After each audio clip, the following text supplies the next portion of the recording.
you listen to my comments, you would have heard me say how amazing our warfighters are. I heard failure. The word heard. I heard exactly. I will tell you how I use the word failure, because I use the word failure to their leaders. You, sir, are the failure, not the men and women who are on that front line, not the men and women who hold up their honor with distinction. But if there's a lack of a winning strategy, they're in harm's way. Their leaders have failed them. And that's what's happening. We have political leadership. You don't have a strategy. You don't have a long-term plan to actually win this war. Win the war. Defense Secretary Pete Hegseth was heavily criticized during a Senate hearing. He appeared before the Senate under oath asking for another $1.5 trillion for the war in Iran. He also requested nearly $90 billion on an emergency basis, saying the money was needed right away. He argued that the biggest threat to the United States would be failing to approve the full $1.5 trillion immediately. Let me show you how senator after senator challenged him. Even a MAGA Republican senator pointed out that Hegseth knew China and Russia were helping Iran. Hegseth had previously played it down, but this time he said he couldn't discuss it publicly. First, let me show you Hegseth leaving the Senate hearing. But he walked away without answering. Let's play this clip. Yeah, we're not moving. Secretary Jacob from TMZ, one question, and that is it. How are you going to end this war? Secretary, what's your message to the 18 dead military families? Are Iran's capabilities too sophisticated to protect U.S. forces? Now let's go inside the hearing, where Democratic Senator Jon Ossoff reviewed Hegseth's own statements. On day 8, you said one thing. On day 14, you said something different. On day 20, you said something else. So which one is true, Hegseth? On day 14, you specifically made this statement. Play this clip. 14 of this conflict, Mr. Secretary, day 14, nearly 5 months ago, you stated that Iran's military had been, quote, destroyed and, quote, made combat ineffective. That was on day 14 of the war. Was that an accurate statement? They didn't have a Navy any longer. It was completely sunk. Their missiles were buried underneath a lot of their underground facilities, and their defense industrial base has been almost completely destroyed. So as far as a military assessment of Iran's capabilities, it didn't mean by any stretch of the imagination absolute zero, but their capabilities Mr. Secretary, at the lowest level you stated that on day 14 of this conflict, in the second week of the conflict, you stated that Iran's military had been, quote, destroyed and, quote, made combat ineffective. Was that an accurate statement? Yes or no? Iran's ability to challenge the United States of America at the level at which we're capable of. That's not what I asked you, Mr. Secretary. You said on day 14, Iran's military had been, quote, destroyed and, quote, made combat ineffective. Yes or no? Was that an accurate statement? What the American military has done to the Iranian military is a historic military defeat, answer the and question they're ineffective under oath? in that context. Then Democratic Senator Jack Reed said, "Do you realize how embarrassing it is that you keep blaming the Biden administration for everything?" Hegseth tried to raise his voice at the senator, but Senator Reed responded, "You think President Trump should be praised for starting a war without authorization while American troops are being killed and Iran controls the Strait of Hormuz? You think that's something to celebrate? Here, play this clip." Completely aware that the Strait of Hormuz could be closed, and obviously sinking their ships has not affected their ability to effectively close the straits. We had U.S. boats that surrendered to Iranian ships under the Biden administration. So their Navy was effective in expeditionary ways. We're talking about a war you started, not a situation in which oil was flowing freely. There was no conflict. We weren't losing personnel as a result of Iranian actions. So your fallback to the Biden administration is just a very, very obvious excuse for what I think is probably, as you described so often, gross negligence. You did not fully inform the president that you would be in a situation where the Strait of Hormuz could be effectively closed, oil prices could surge, and effectively the Iranians could maintain their ability to strike back as they are right now. They just killed some of my servicemen last weekend. This battlefield and all the dynamics of it, of which the chairman and I are responsible for ensuring the president understands every branch and sequel of what could happen, and we did. So the fact that those contingencies all were part of the possibility and we understood that, is all the more reason why President Trump deserves the kind of praise he should get for undertaking this effort, having the courage to ensure that crazy Islamists can't have a nuclear weapon to hold us at issue. And he's been willing to stay committed to that regardless of the challenges. Excuse me. So he should be praised. He should be praised for starting a war without authority, creating a situation in which the world economy is suffering tremendously. We have to have extra money for our farmers, and we have no outcome, at least no realistic outcome in sight yet. Let me switch. Here's more questioning from Senator Ossoff. He said, "Let's go back to the beginning. On March 8th, this is exactly what you said. Play this clip." Which went toe-to-toe with him, and Iran couldn't. You stated on March 8th, day 9 of the war, on 60 Minutes, you assured the American people of Iranian surrender. Does that remain your prediction? Ultimately, Iran will never have a nuclear weapon to threaten the United States of America. That has been the objective, and it remains so. So just to review, you will not answer whether your statement made on the 14th day of the war that Iran's military had been, quote, destroyed and made combat ineffective was a truthful statement to the American people as you sit here and ask for tens of billions more for the conflict. Senator's time has That a historic and effective military campaign against the largest state sponsor of terrorism. Won't answer the ensure question. they never Senator get a nuclear Peters. weapon. I like how Senator Ossoff asked short and direct questions using Hexet's own words. He asked, "You said every objective was achieved. Was that statement accurate when you claimed 4 months ago that every objective had been completed?" It was a simple and well-framed question. Now watch Hexet struggle to answer. Play this clip. It doesn't mean it doesn't have capabilities. Mr. Secretary, you stated we had, quote, achieved every single objective. Was that an accurate statement 4 months ago? The main objective of this was to ensure that Iran never gets a nuclear weapon. Their main sites were obliterated. We're watching over them, and we're holding that issue. If they don't give them up at the table, there's other ways we can take them away. Early in the conflict Iran will on never day have a 3, nuclear Mr. weapon. Secretary. Then Democratic Senator Dick Durbin said, "I'm trying to understand this. You're asking for emergency funding of nearly $90 billion, right now about $87.6 billion, but you still have $75 billion that hasn't been spent. That money is supposed to be available for situations like this. So what are you doing with it? Is your answer really that Biden was so bad you need more money? Last year, your department received $1.1 trillion, and you still have $75 billion left. You also claim the war has only cost about $37.5 billion. In my opinion, that's clearly not true. If it really cost only $37.5 billion, then why do you need another $90 billion? Play this clip." Mr. Secretary, I'd like to ask you to help me reconcile some numbers. It's my understanding that this whole supplemental funding request is $87.6 billion, and most of the funding, $67 billion, is for the Department of Defense. Yet we are told the Department of Defense still has $75 billion in unobligated funding from last year's reconciliation package. Is that true? Roughly correct numbers, yes. So you've left some change on the dresser before you prepared to come for this hearing. What's going to happen to that $75 billion? Well, that 75 there's plans and designs on that, part of the rebuild of our military, which had to be undertaken. And so the One Big Beautiful Bill gave us specific avenues. I'd have to get you the exact numbers of what that is left to be allocated. Does it have to do with the war in Iran? No, this is rebuilding our military from what was not funded in the past under the Biden administration. So this is from 2026, One Big Beautiful Bill, which helped move the president's priorities like Golden Dome for America, move away from all the woke priorities of what the Biden administration was pursuing, give us a chance to start cutting these deals on munitions, all the things that the president wanted us to focus on: shipbuilding, hypersonics. I mean, the Biden administration ignored hypersonics. They just decided to pretend like that technology didn't exist and we shouldn't invest in it.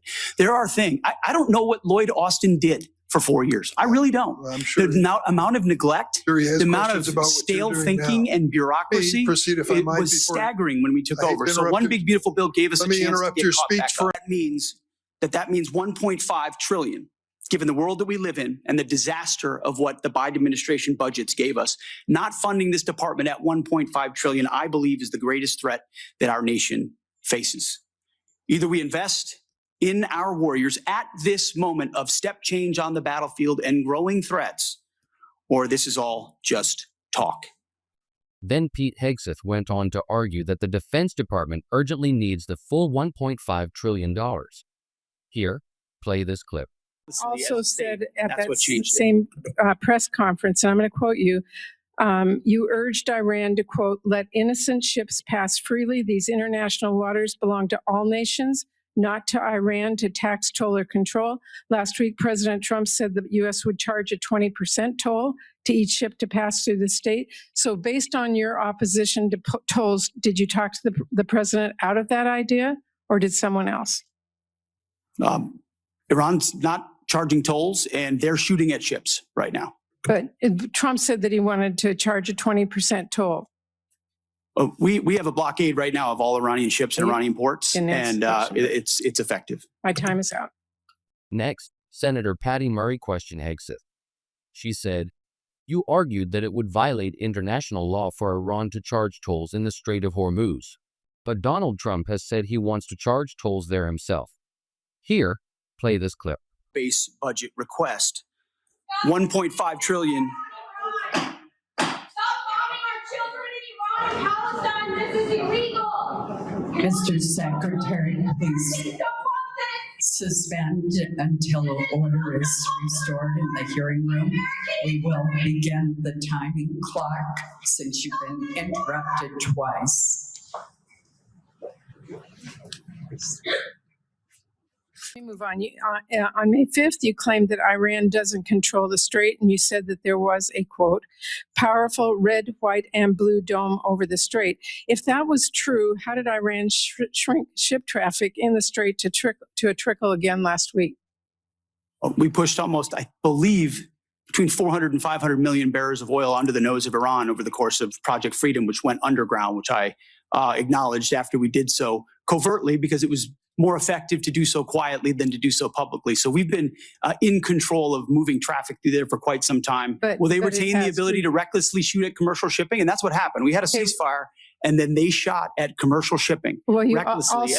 Then Senator Gary Peters questioned Hegseth, and Hegseth responded by saying, sir, you have Trump derangement syndrome. Sir, you have Trump derangement syndrome. Play this clip. If you listen to my comments, you would have heard me say how amazing our warfighters are. I heard failure. The word heard. I heard exactly. I will tell you how I use the word failure, because I use the word failure to their leaders. You, sir, are the failure, not the men and women who are on that front line, not the men and women who hold up their honor with distinction. But if there's a lack of a winning strategy, they're in harm's way. Their leaders have failed them, and that's what's happening. We have political leadership. You don't have a strategy. You don't have a long-term plan to actually win this war. Win the war. The men and women are going to be able to do it, but they need to have leadership. When will you show leadership? When will you show leadership? Why don't you show some leadership and stand up to your fellow Democrats who won't fund the troops, who stand and play partisan politics while you don't give us the money? You want to stand up here and talk about the troops? You won't show any political courage to actually fund our department because you have Trump derangement syndrome and can't actually commit to anything meaningful. So I put this on you, Senator. Secretary Hegseth, you have trillions, you have over $1 trillion. You're asking for $1.5 trillion. It's not a question of money. It's a question of leadership and understanding what it takes to actually win. Political cowardice of Democrats who won't fund the troops. Senators. Now let me show you another moment that deserves more attention. MAGA Republican Senator John Hoeven of North Dakota asked whether Russia and China were helping Iran. Some people see him as more moderate, though this commentary argues he still supports Trump. Hegseth admitted they were helping Iran. Play this clip. Important and will make a big difference for our farmers right now. So thank you for that. Secretary Hegseth, are Russia and China helping Iran? And if so, how? Well, Senator, as the chairman alluded to, there's definitely adversary alignment, attempts to do so. And there are many ways that we deter that, some of which are, and the depth and extent of it ought to remain classified, and it should. But there are ways in which both of those countries are limiting at different levels, enabling some of the things Iran is doing. Yes. General Kane, would you like to add? Sir, I'd rather not opine on the specifics because that would divulge what we know, and I never want the adversary to know what I know. I just want to know it. And hopefully we'll get a chance to do that in the Yes, sir. skiff. Yes, sir. Happy to do that in the skiff, sir. Here's more from Senator Ossoff as he walked through the timeline once again. He reminded Hegseth what he said on March 8th, what he claimed 2 weeks later, and how he declared victory. Then he asked, "Do you really believe this is victory? You already declared mission accomplished. Here, play this clip." Ineffective in that context. 3 weeks later, you declared victory. That was now nearly 4 months ago. 3 weeks after you'd already said Iran's military was destroyed and combat ineffective, you said, quote, Operation Epic Fury was a historic and overwhelming victory. You said Iran's military had been rendered, quote, combat ineffective for years to come. And you stated we had, quote, achieved every single objective. Were those accurate statements? It certainly was, on behalf of the men and women in uniform, a historic military victory over Iran. Had Iran's military been rendered, quote, combat ineffective for years to come? That was a statement that you made 4 months ago. They had 160 naval vessels you need in to the answer Blue Water the questions, Navy, Mr. and they're gone. Secretary. Their Air Force you is said 4 months completely ago. combat ineffective, and they don't have it. Then Senator Kirsten Gillibrand asked, "I want to be clear. Were Iran's nuclear facilities actually obliterated or not? Let's play it." Hegseth, There's no reason to be rude. you are asking for unlimited money for bombs when people can't feed their families. And I don't know how this administration intends to defend those decisions to the American people. Not unlimited bombs, Senator. I'm asking for the right bombs at the right time to ensure we can deter our adversaries into the future. And that's why this is a generational investment. And it was the previous administration that didn't fund this department. The reason why they are so upset with you and this administration is because the words you have used in the past don't add up. About Iran specifically, you said that we had obliterated, quote unquote, Iran's ability to create nuclear weapons. The president made the same claim. Yet 8 months later, in February of 2026, the president launched an act of war claiming Iran was within 2 weeks of having a weapon. So when you say two very different things, the American people don't know who to believe or what to believe. They just know they can't afford their health care, they can't afford their food, they can't afford housing, and our farmers are continuing to suffer. So, which is true? Was it obliterated or wasn't it? What's the status? The nuclear sites under Midnight Hammer were obliterated, but Iranians foolishly continued to attempt to pursue nuclear capabilities, which is why we destroyed their defense industrial base and so many of the other capabilities to ensure they can't get to a nuclear weapon. See, we're staying laser focused on the objective, and you're trying to make campaign commercials. No, we're and not. That's fine. So listen to this. Unauthorized war abroad is a higher priority to this administration than their ability to feed their families and provide health care to their loved ones who are sick. Well, Senator, you're talking about political trade-offs, and our job is to deliver for the United States military and the President of the United States. And we look at the cost of a nuclear Iran, and we want to prevent that for future generations. And that requires funding and supplementals and this budget and next generation capabilities. And that's why we're here today to request some of that to ensure we can ensure that Iran never gets a nuclear weapon. So you're essentially saying you're asking for literally $1.5 trillion for a war that President Trump said he already won. You're asking for $1.5 trillion, unlimited money for bombs, but insufficient money for the American people, for their health care, their food, their housing, and our farmers, Secretary Rollins, who we have cut SNAP program. We are not funding the losses from emergencies that have happened in blue states, particularly when we had frost. That's not true. False. You're not funding it. But back to you, Secretary Hegseth. And I would like to respond to the fertilizer and the gas. Have your chance, Secretary Hegseth. There's no reason to be rude. You are asking for unlimited money for bombs when people can't feed their families. And I don't know how this administration intends to defend those decisions to the American people. Finally, Senator Tammy Baldwin said, "I've spoken with the service members who were injured in these attacks. Your department isn't giving them the help they need. You're not making sure they receive proper treatment. You're minimizing their injuries, and you're covering it up." Watch what she had to say. Thank you. Secretary Hegseth, I traveled to Walter Reed Military Hospital and met with soldiers who were injured in that attack. What they told me confirmed what other soldiers have said publicly, that most of these soldiers injured in the attack did not receive proper medical care in Kuwait, in Germany, or during their initial days back in the U.S. The U.S. military has been fighting wars in the Middle East for 25 years. Why was proper medical care not immediately available to these injured soldiers, and why were they not immediately screened for traumatic brain injuries? I'm not taking issue with the characterization of individual soldiers, but I would argue that every effort was made to provide every level of medical care possible, understanding how CENTCOM The operates. senator's time has Leaves no realistic outcome in sight yet. Let me switch to General Kane. General Kane, these airstrikes have not yet deterred and defeated the Iranians. Do you think airstrikes alone will do that? So I think academically, as you look across the totality of history, air power's got limits, and we always have to be mindful of those. I think where America's area of exclusivity is when we bring the totality of the diplomatic, informational, economic, and pair that with the military, and there's a lot of that work going on. Well, sir. the military, the next step would be escalation by ground combat.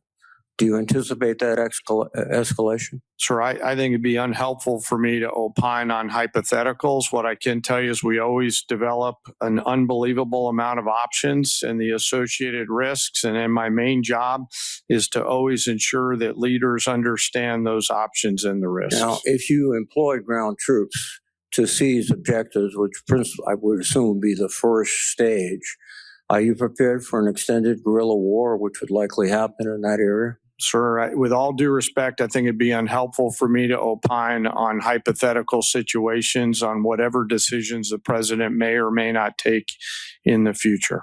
Have you advised the president that a ground combat would be very expensive in the lives of our soldiers, sailors, Marines, airmen, and also could probably lead to an extended unconventional war in that area? I don't see the Iranians sort of throwing their hands up saying, welcome to Iran.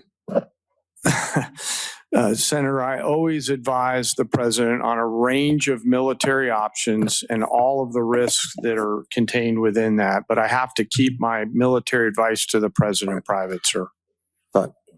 Well, thank you.